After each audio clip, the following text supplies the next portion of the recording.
Good day to you, my fellow endoskeletons. I'm Kenetor, and welcome back for another Starbase progress report. This is week 12 of 2022, and if you're new here, I bring you the latest news and updates of everything Starbase every week. So make sure you subscribe and hit the bell so you never miss out. Now let's get to it.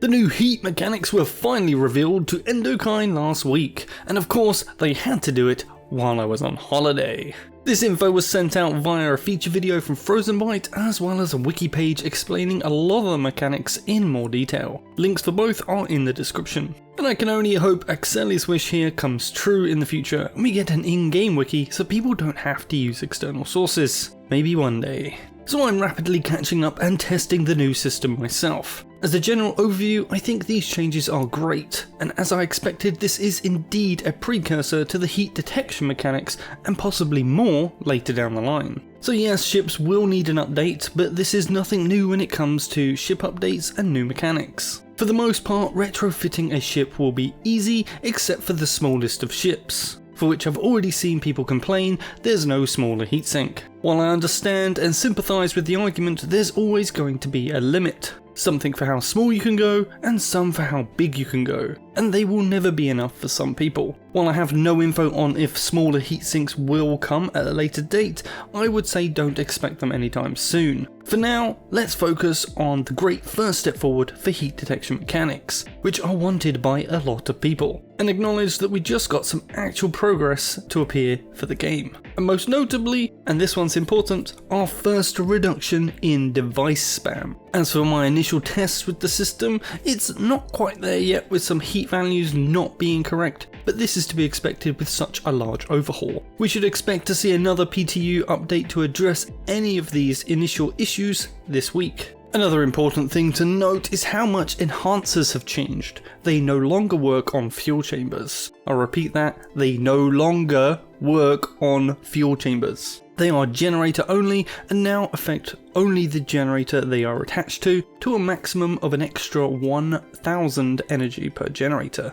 as mentioned by Axeli here. So don't go over-covering them as you are just adding extra heat for no reason. Each tier of enhancer has extra energy production, with tier 1 adding 500 extra, T2 adding 750 and T3 a full 1000. This is of course when the generator is in full production. The boost will scale as the generator does normally, and this extra energy production costs no extra fuel from the fuel rod, but it does add a whole bunch of extra heat. Another thing to be aware is of the cube version of the heatsink is able to attach directly to a generator setup and work accordingly, with no extra pipes and cables. But all three versions can be placed anywhere on your ship providing they have a cable and pipe connection to the gens and radiators. Another important note from Axeli here is while the ship tools have not been touched, the mining laser might also get heat production later. So if you haven't yet, make sure your mining laser mounts also have a pipe connection for possible use later. But generator heat wasn't the only heat to change. We also got some cool game-changing stuff for weapons too. Not only can the heat they used to generate now be siphoned off to heatsinks and radiators, they have gone through a complete rebalance to firing costs on top of this to differentiate the weapons even more. Vil describes here that they went with the lasers having better heat management, but are energy intensive to fire, while autocannons generate a lot of heat but now cost very little energy to fire. It always bugged me that ballistic weapons cost so much to fire, and now this has been put right too. Not listed in this quote is of course the plasma, which is the best of both worlds and even out between the two. But it's not all about heating up in this update. Vil also dropped a few nuggets on future materials. First, he said ore impurities are currently halted, but alloys intended for capital ships will also be usable on regular ships. So look forward to new armor configurations with that one. He says he is currently working on getting alloy furnaces ready, which are of course linked to capital ships. They will use the crafting menu, but will also need electricity to manufacture the alloys. Not only that, the furnace can store up energy, so it's ready for when you need it. Interesting stuff, but we don't yet have any values on just how much energy it's going to need, nor do we have any info on station-based power systems other than what you can build in a factory hall. We'll just have to wait for it to come to the PTU, I guess. Our last quote from Vil is that Bastonium, an old alloy from way back at the start of CA, the dev faction fighters use this, and also Vanadinum, which is now thankfully renamed simply to Glass, are both coming back for production as alloys. And oh boy do I hope we can just make any plate glass now. There is sadly no Lowry quotes this week. His resurrection didn't quite go as planned, as Cthulhu cultists took over the ritual to resurrect him and are now controlling him to create further expansions to easily bugged mode in the name of the Great Old One. Just who will save us in this dire moment of Starbase history? Who will answer the call? Let us pray to the gods of Eos for salvation. We have another jam-packed gallery this week, starting off with, you guessed it, more decorative paneling. This one's a whole new style compared to the last batch we've seen, more angled and much less curvy. I think it matches the structural pillar models we saw just a few weeks ago rather well. We also got new material textures again this week, with Euconium getting a very nice looking material, and even its UI icon looks great. On the other side though, Vocarium still looks like something you will hate to continually see instead of getting the ores you need. Poor Vocarium, nobody wants you. We have another ship hangar on show once again, but this time it's on a capital ship. I told you it wouldn't take long. This is a pretty key component for capital ships. Now we just need proper storage and item crates. I mentioned these walls would be seen in defensive setups, and Frozen might have done just that, except they are once again showing tripods not in a factory hall. Clearly there is something they're not telling us here, or they are just fabricating images for the sake of it. We clearly need an update from the devs on this one. The station base endo reconstruction machine comes out to play in this image, this time hooked up within a capital ship.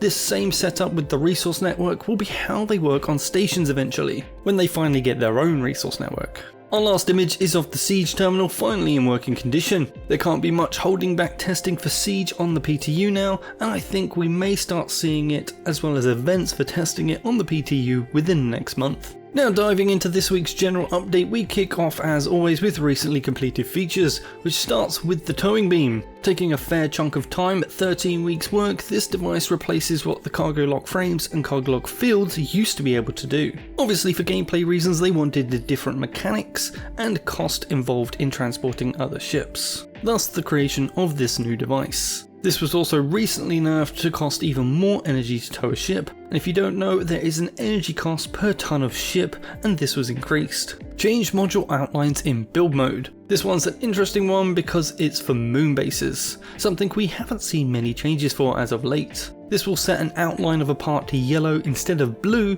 if it is too far from a support plinth. A nice bit of extra player feedback here. Further changes to item categories, this seems to pop up regularly as they add new objects to the game, and it's just general housekeeping here. Explosives turns ore cores into nuggets, another needed part for moons yet useful elsewhere, turning all chunks of ore in the radius of the explosion into nuggets for collection. Capital ship dock orientation visualization. This was completed at least on the PTU for some time now, but never appeared in any notes till now. At least now you will know if you're building your ship sideways, upside down or backwards. It's pretty handy. Single part missiles and torpedoes. These are the new replacements for the multi-part versions that have been plagued with issues. Increased crafting bench range. These will now cover the entire build zone and not just the short range of being near to them. Reset pop-up hints option.